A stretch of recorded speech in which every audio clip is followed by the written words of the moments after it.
So welcome, thank you for joining us. This is winding down, and this is the first session of a three-part series. This is titled Discussions and Decisions, although every now and then I flip those two words around, but that happens with alliteration.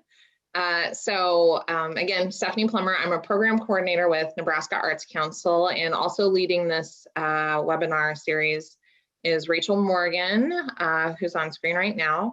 And she is a program specialist at Nebraska Arts Council. We have some other staff joining us today. I want to get going though. So, you know, we have a few people. We have Suzanne Wise, our executive director, and I believe our deputy director, Mike Markey, is with us. Chad Dolezal is here. He's in, actually, if you have some tech problems, he's the person to go to.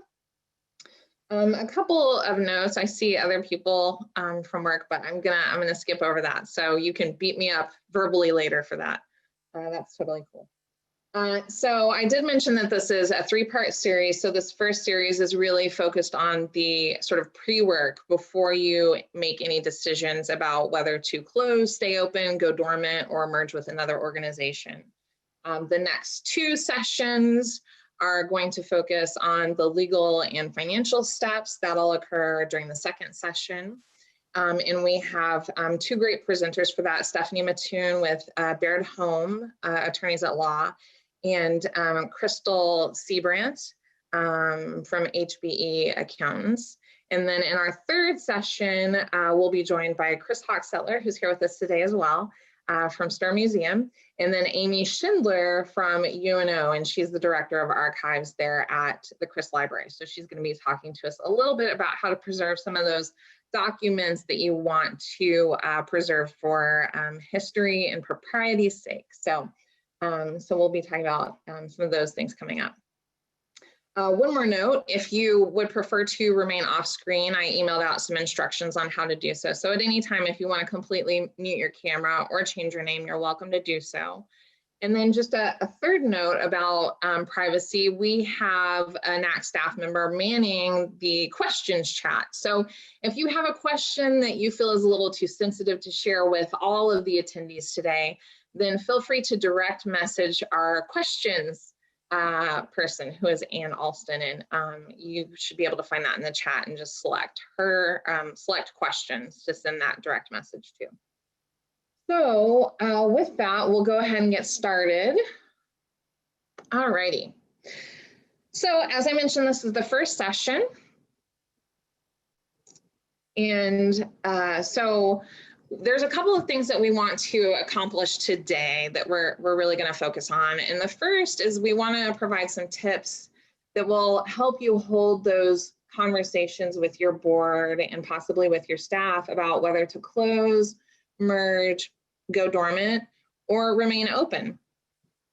We are going to introduce something called the dual bottom line chart. It goes by a couple different names, but it's a helpful examination tool and discussion visual.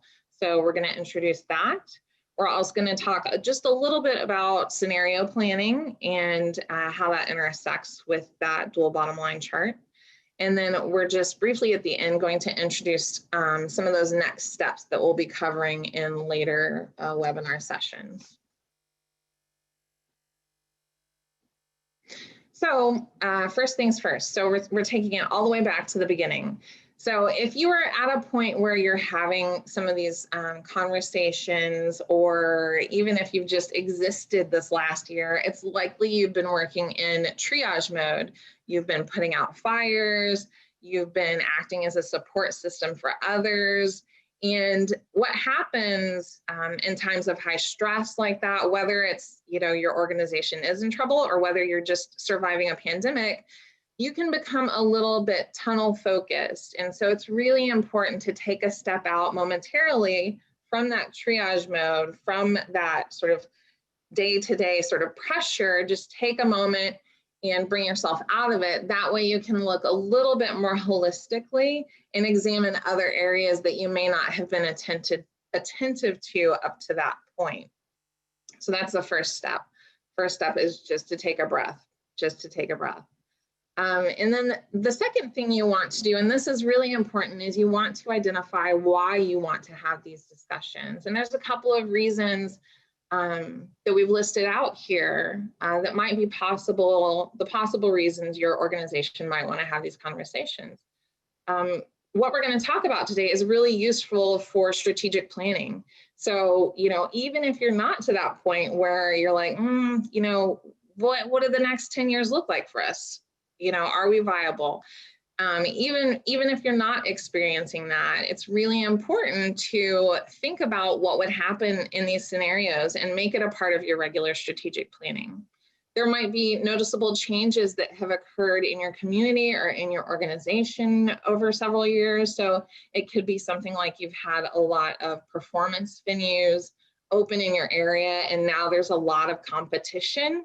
It could be something like a change in leadership. It could be declining attendance or donor interest. There could be multiple reasons why.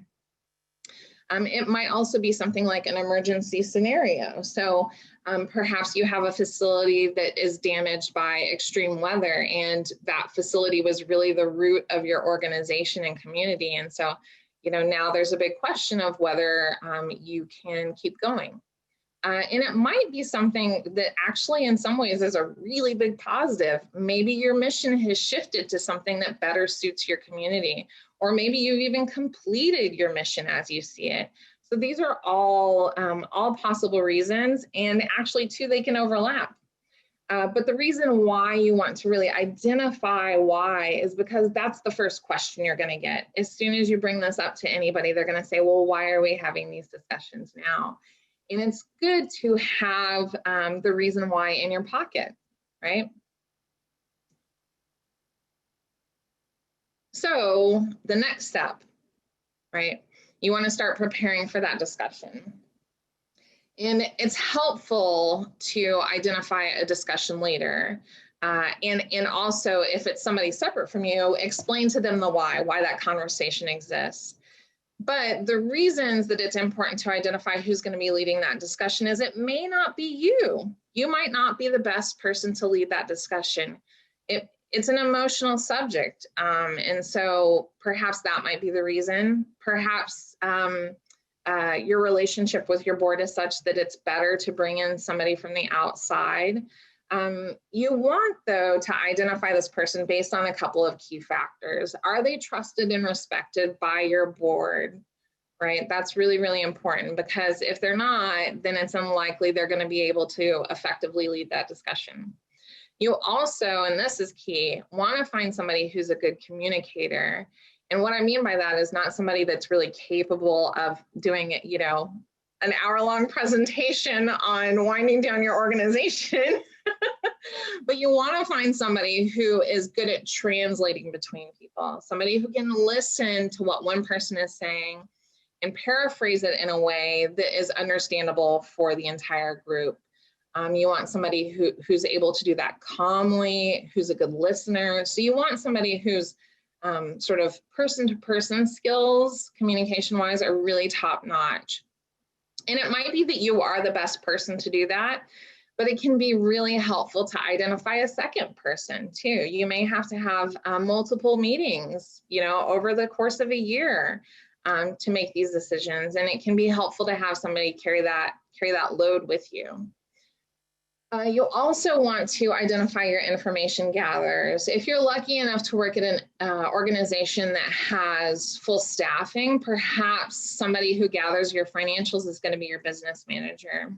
It could also be that you have an organization with board members who are active in things like strategic planning, or, you know, maybe they are in charge of keeping track of ticket sales. So you want to tap those people in your organization who are charged with maintaining and keeping information.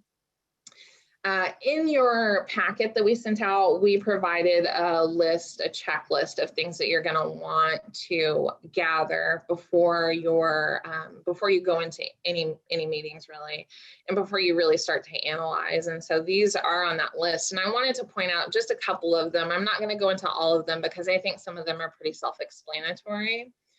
But one thing that I would say would be very, very important to check out would be your bylaws. It's very possible that when you prepared those bylaws, it was 20 years ago, 40 years ago, and folks on your board might not have looked at them recently, but oftentimes bylaws contain clauses and information and requirements as to how you might merge with an organization, close with it, close down, or sometimes can even have requirements related to your activities, right? So maybe your bylaws require you to hold a certain number of events or things like that. So it's important to have that handy. You can see too here that I've noted past 3 years on a few of these things.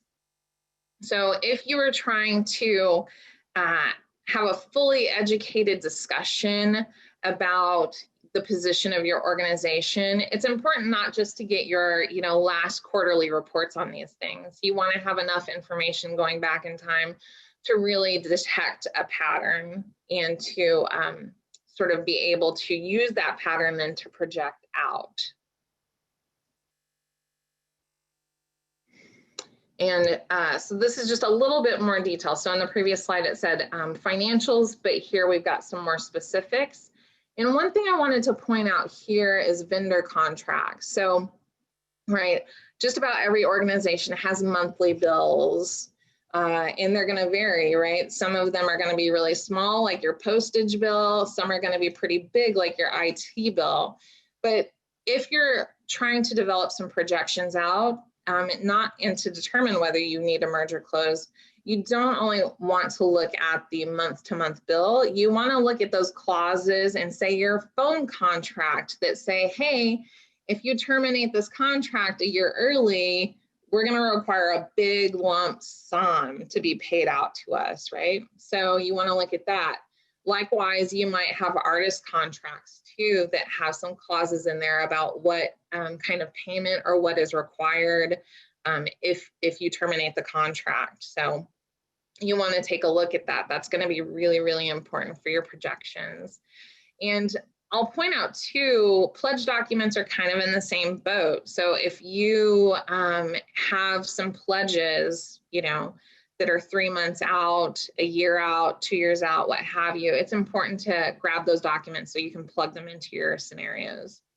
And then I'll also point out the list of assets and property, because if you do decide that you want to merge or close, you're going to have to do something with those things. So, all right, and I'm going to turn it over to Rachel. She's going to talk a little bit about board surveys and sort of the next step. Yeah, welcome everybody.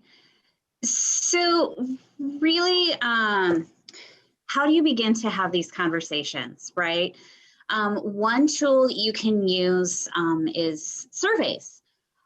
Being able to review past stakeholder evaluations and surveys can help give you a sense for whether the organization is adhering and supporting its mission.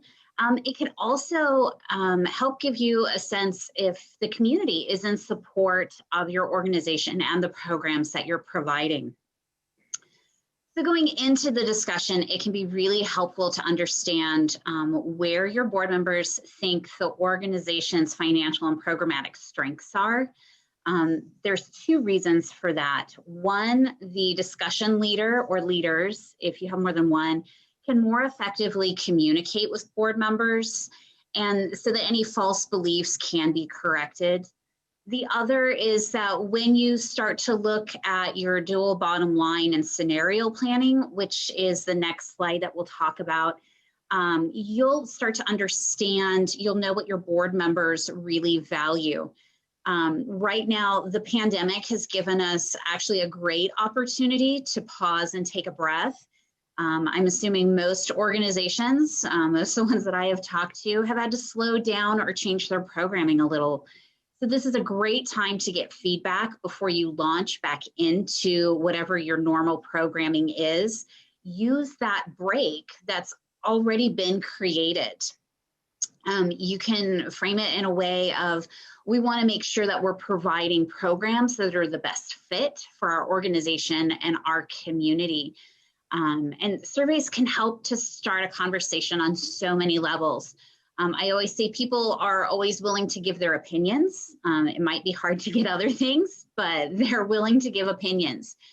So start opening the door with this survey, and it can start to help mold conversations and open doors that for conversations that need to be had in the future.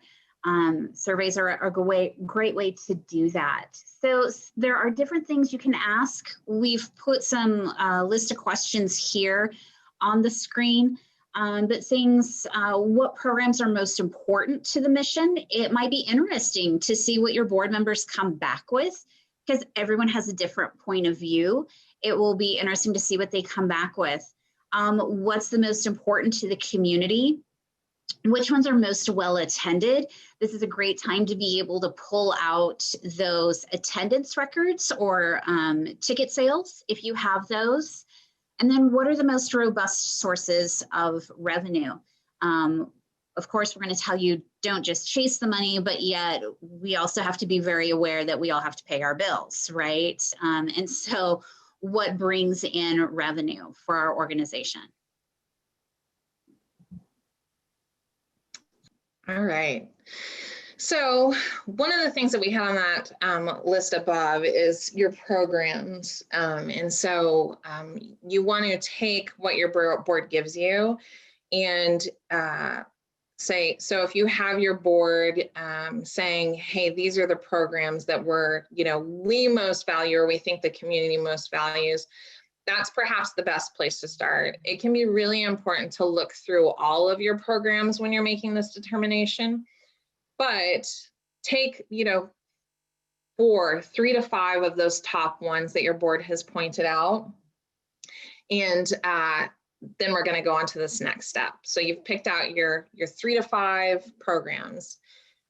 In your packet, there is an impact worksheet. And so, as Rachel said, you don't want to just chase the money in this scenario or in this discussion. You want to also really think about your impact. And so, the impact worksheet is really the next step, and it's the first step of using this bottom line chart or matrix.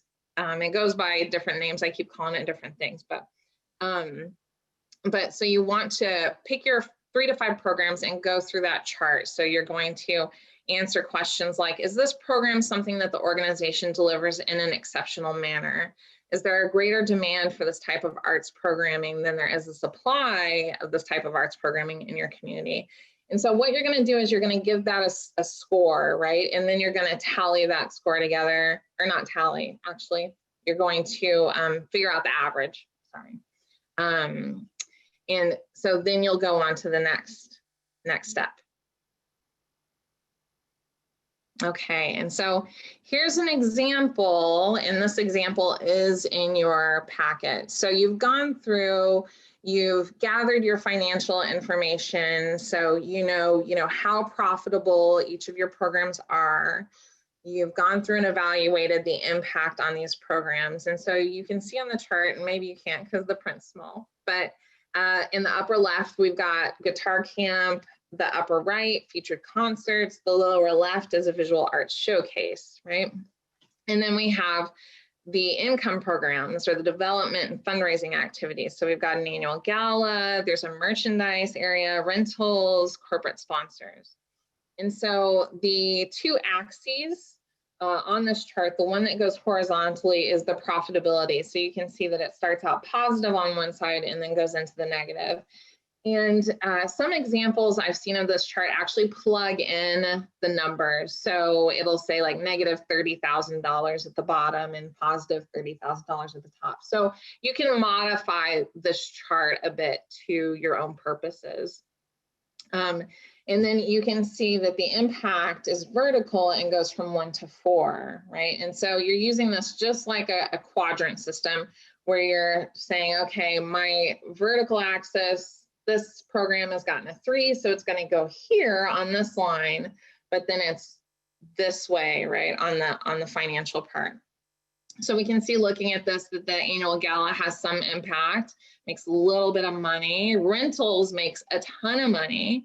And then if we're looking at the actual program activities, we can see that the guitar camp has a ton of impact. Doesn't really make any money, but that's like right under a 4. So they're getting some good evaluations and some good community support. We can see featured concerts makes some money and also has some good impact to it. The visual arts showcase, though, doesn't really make any money and has pretty low impact. And the sort of fake organization I've built here is a performance venue. So you can kind of imagine then why that visual arts program is maybe not doing too great. And Rachel, feel free to jump in with anything too that I might miss, because sometimes I get going and I like skip everything. So feel free to jump in. Okay.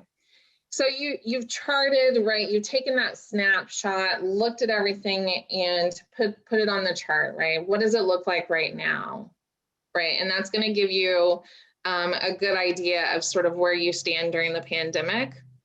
The nice thing about these charts too is that it's a really handy visual. So rather than having a bunch of numbers on a page that you give to your board, and maybe some people are, maybe not visual learners or maybe not numbers people, having this chart really is something that is a good reference point for everybody. Everybody can look at that and say, oh, geez, that visual arts showcase is way down there on the bottom. I didn't realize that people didn't enjoy it that much. Right? So it's a handy tool. And so you've done that first step of creating it. And now you want to look at your scenarios. And this is where having all of that prior and future information is going to be really helpful. So if you're thinking about how to project your impact, well, if for the last 2 years you've had declining attendance, it's probably pretty likely that you're going to continue to have not great attendance. And so you can project that out. So look at a year from now and say, okay, what do we think our attendance is going to look like based on these previous numbers? Maybe you have a blockbuster performer coming. You might bump it up a little bit, but you want to take into account those historicals. Additionally, you're going to want to look at those financials. So for instance, if you have a big board pledge coming in, maybe you're expecting 6 months down the line, you'll get $30,000. You want to make sure and plug that in to create these scenarios. And it's advisable to come up with 3 scenarios. One that's the most optimistic, one that expects that pledge and anticipates that board member is not going to pull their pledge, right? So that's the most optimistic. And perhaps too, maybe part of that optimism is that you've identified a donor who's going to come in and support some virtual programming, right? So some of those things are going to be the most optimistic that you're going to want to plug in. And then you'll have the least optimistic as well. And the least optimistic is going to be, well, we've lost a lot of corporate sponsors. We're really expecting to continue losing corporate sponsors. We owed a lot of money for our merchandise production. We owed a bill to our t-shirt printers, right? So you've got all these bills piling up and, you sort of expect that you're going to continue losing some of that community interest, right? And so what we're looking at here is really not a good scenario, right? You can see that the guitar camp has lost some enrollment. The featured concerts have lost money and impact. The corporate sponsorship has moved over, right? But you're also going to want to have something between those two, right? To really not only give yourself, sort of options, right? And what that looks like for the future, but also too, oftentimes we tend to see the best and the worst. And so if we come up with something in the middle, we may be looking at what would be the truth, right? So you want to come up with those 3 scenarios. All right, and so we've got the two scenarios, and you have a third in your packet too, but for the sake of sort of time and discussion, we limited it to 2 here. So we've got the best scenario and then the least optimistic scenario. And you might be looking at the least optimistic scenario on the right here and saying, well, they've got a little money from their annual gala, they've got a little money from their corporate sponsorship, so maybe they could keep going. But it's important, and this is the reason why we emphasize starting early, those funds are going to be needed for the cost of winding down. You may have to pay severance to employees. You may have to pay off that big phone contract, right? So you want to have a bit of a cushion there. Now, if I were on the board of this organization, I would look at that guitar camp bubble and say, hey, you know, we've still got participants. What are we going to do about those participants, right? So if I was on the board of this organization, my recommendation and my vote for this least optimistic would actually be to identify an organization I could merge with. That way I could ensure that those participants of the guitar camp are still taken care of, right? They can still learn how to play guitar.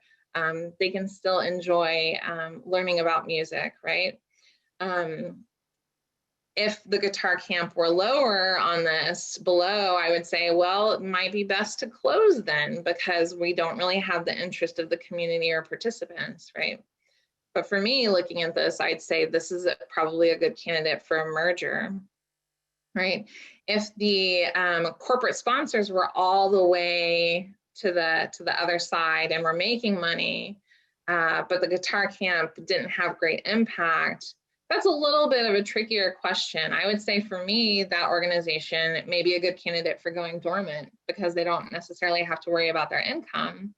And perhaps they could bounce back after this time and really try and build that sort of community interest again.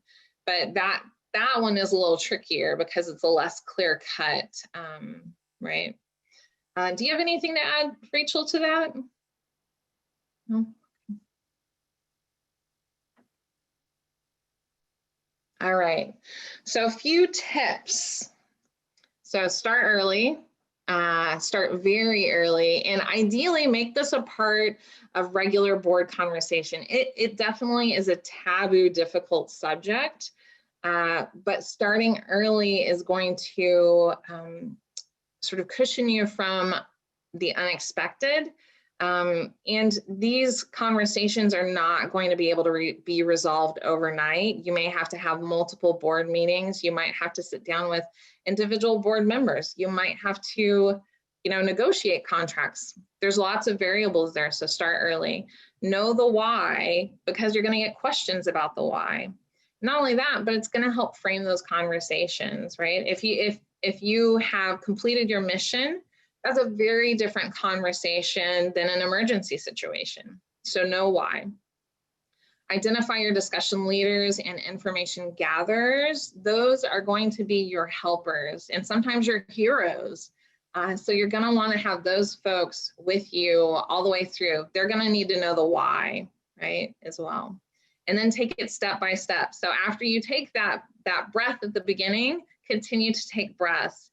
Not only is this process an emotional one, but it can also be financially and legally complicated depending on your organization. So it's important to go slow and take it step by step. All right, and so here's the part. Just want to introduce a few things that we're going to be talking about in the next sessions, and then we'll go on to questions. So in the next sessions, we'll talk a little bit about the legal and financial side. So what do you kind of need to plan for in terms of those steps? We're also, when we get to the third session, we're going to talk about communicating with stakeholders. So, you know, how do you communicate these decisions with your staff, with your donors, with your volunteers, right? It can be tricky and it can be emotionally fraught. Again, navigating the legal and financial requirements. And then also too, we're going to talk about ways in the in the third session, identify ways to preserve your mission and have that continue on in the community in some way. Even if your organization is not there, it doesn't mean that that mission's not important, right? So we're going to talk about that a little bit.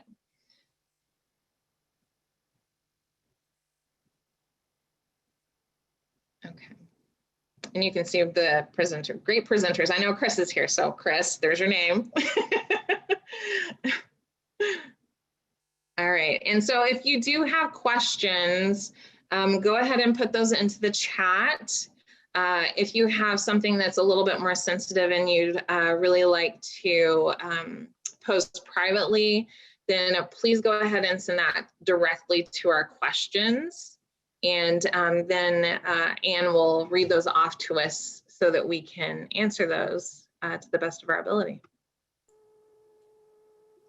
Stephanie, here's a question that's come in.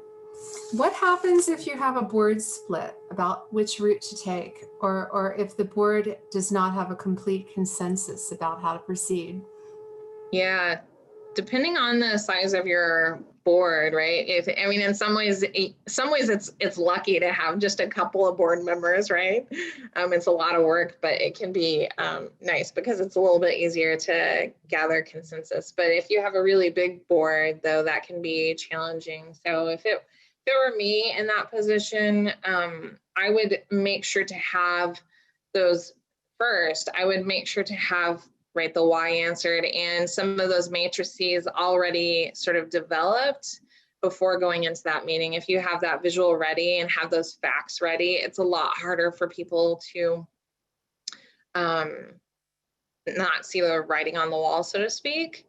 The other thing I would probably do is I would set up some individual meetings with the discussion leader, and then those individual board members who are maybe on the fence or are perhaps sort of rigidly, adhering to, for lack of a better word, and maybe this is a little insensitive, nostalgia. That would probably be my approach. Rachel, what kind of advice would you have for that? Yeah, I would say just remember that this can be a long process. This isn't something that you're probably going to decide in one board meeting. So I would say it's okay to have that discussion and not be able to come to a decision at that first meeting. Sit down with your board members. Maybe it's something that you need to visit with board members one-on-one, or that discussion leader, whoever that is, maybe that's your board president, needs to sit down, because as Stephanie said, this can be very emotional. You may have people on the board who helped found the organization, so it can be very near and dear to them. And so it can really bring up a lot of emotions. And so maybe after that first conversation, maybe it's appropriate to sit down one-on-one and talk through what their reservations are and what their concerns are, and start to have those conversations. Just be very aware that, yeah, you're not going to solve this in a 1-hour board meeting, more than likely, unless it's just very clear to everyone in the room that, yes, X is the path we should take. And at that point, that's great. There's nothing wrong with that. But don't go into these discussions thinking that there's a quick fix for it. The other thing I would add too is that the nice thing about the dual bottom line chart is that you can really see which programs are sort of supported by the community. And so one of the conversations that you could potentially have, if, say you have a majority that don't want to close, but you're having trouble figuring out how to really sustain the organization, if that's the decision, that chart can be really helpful because it's a good way to decide how to allocate resources. So if we go back to the example we were looking at earlier, right, the visual arts showcase seems to take a lot of resources, but does not have near the audience that the guitar camps have. So maybe in that case, if you want to help preserve the organization a little bit longer and further down the road, perhaps ending the visual arts showcase and dedicating those resources to like the featured concerts or the guitar camps would be a better use of manpower and resources, right? So yeah, maybe the decision is to stay open, but by using that chart, it's going to help you decide what to really focus your organization's attention on.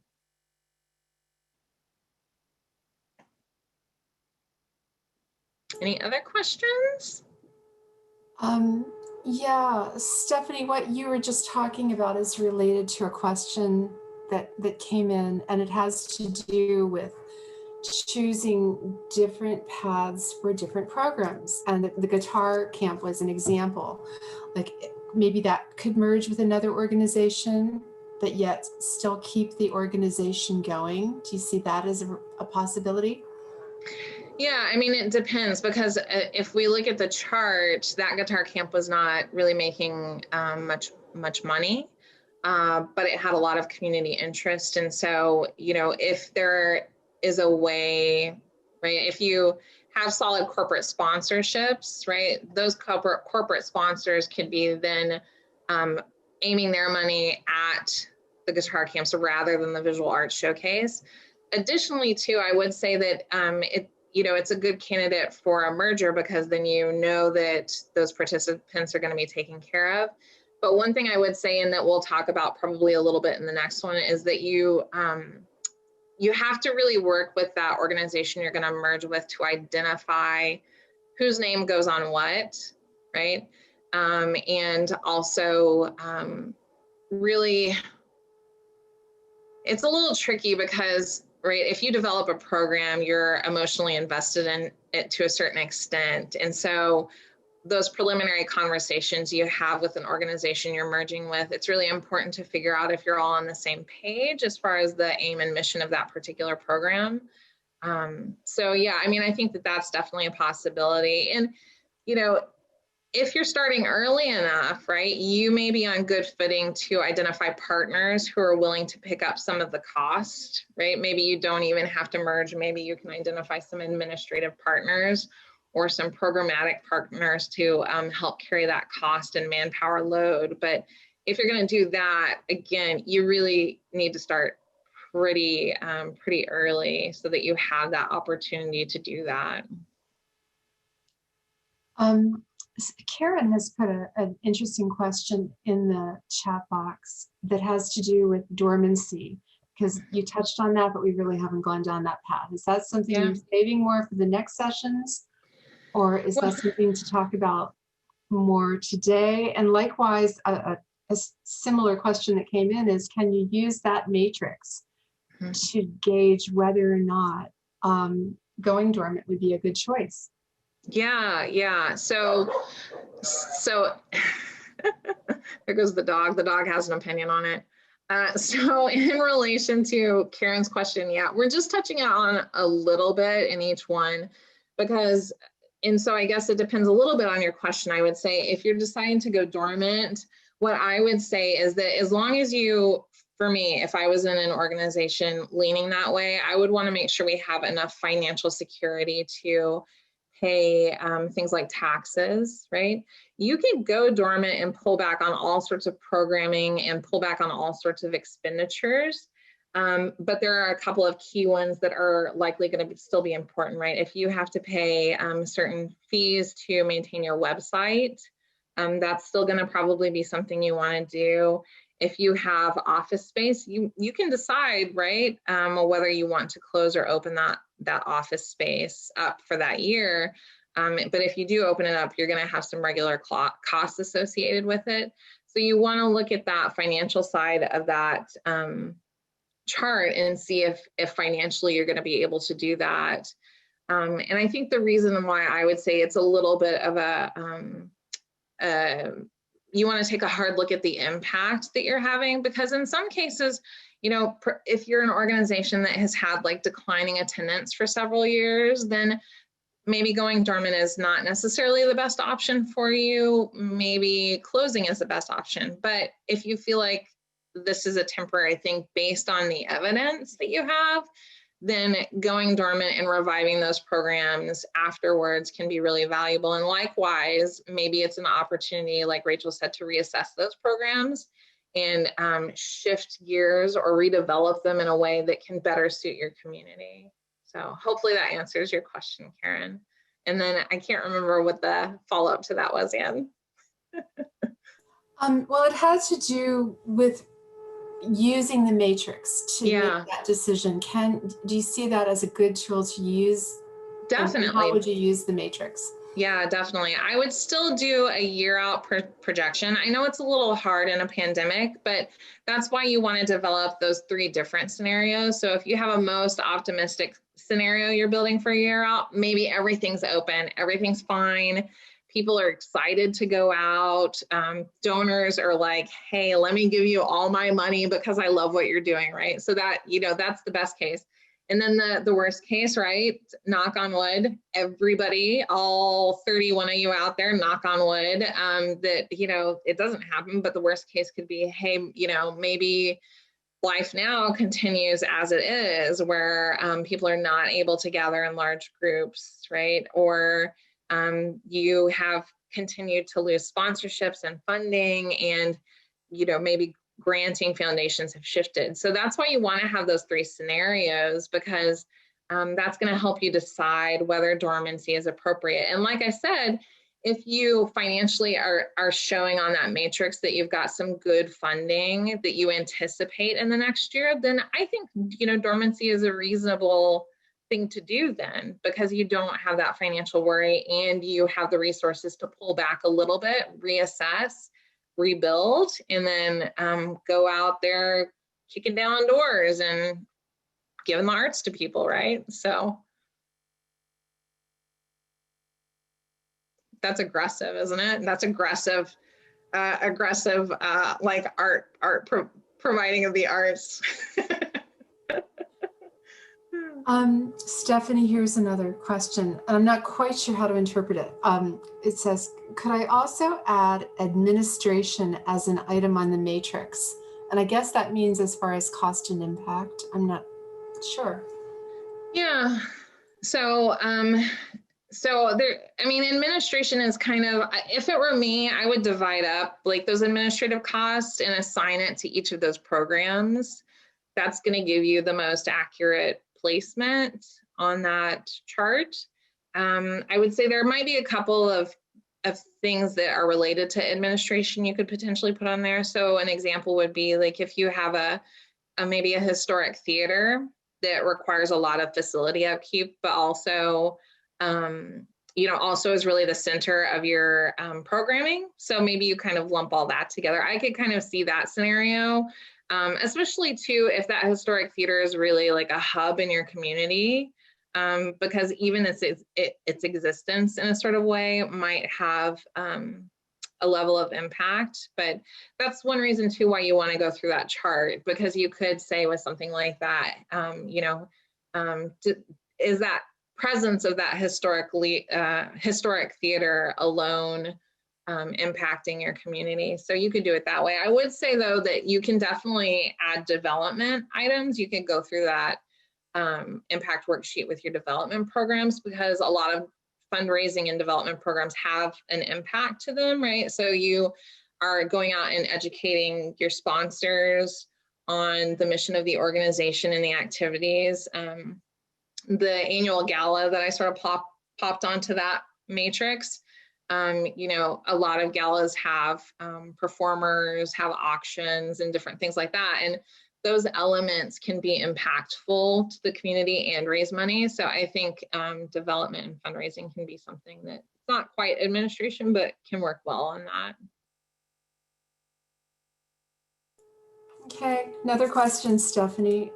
Would you say that going dormant is more viable for small volunteer organizations rather than larger organizations?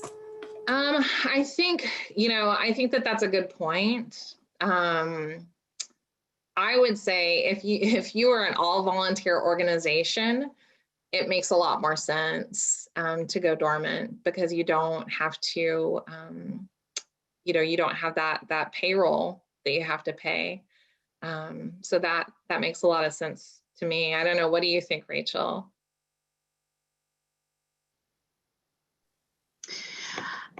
Yeah, it's interesting when the pandemic first started and we all kind of went home and had to shut doors. I remember we had this conversation. I really think our smaller organizations might come out of this a little bit better because they have low overhead, because they are volunteer ran. And so for them being able to go dormant and kind of wait this out, it might be a viable option. larger organizations that might not be. But yeah, I think for small volunteer organizations, it's very much a consideration and very doable. Yeah, and again, you want to look at where your finances are and where your impacts are to help make that decision and mold that decision. But yeah, I mean, if you don't have the payroll costs, that can be really important.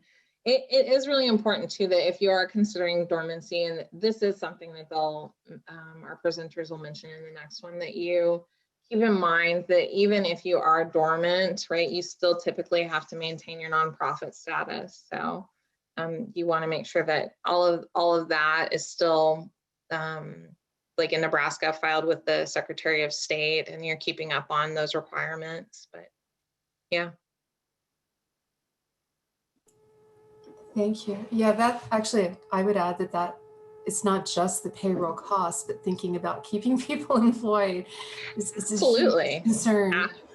Absolutely. So here is a very specific question. What if we know that we'll have a large donation coming in 6 months? So I would say two things. One is we've got activity here that you can do that dual bottom line chart for 6 months out, right? I would still do a year out, but if you if your organization typically like hits a peak maybe in 6 months or something like that, you could do a 6 month scenario, right?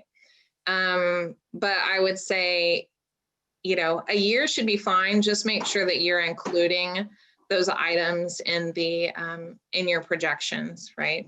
So, and I do have a couple resources, a couple links that I'll send out after the webinar that will help give you that information. I found a couple of really great sort of spreadsheets templates that you can insert like your historicals into that'll pop out some data for you. So you just want to incorporate that pledge or that donation that you're anticipating into your plan, into your scenario. So there's one more question that's actually tied to what you just said, Stephanie. I'll quote, "I'm not as experienced with budget scenarios. How do I figure out what our financials will look like in a year?" So maybe you can expand on that a little? Yeah. So I would say, you're going to do it, presumably you're in a position where you've had to develop budgets before a little bit, but yeah, if you haven't had any experience in it and all of a sudden it's thrust on you to do these things, it can be really, really daunting and challenging. And that's why it's so important to gather that information from past years.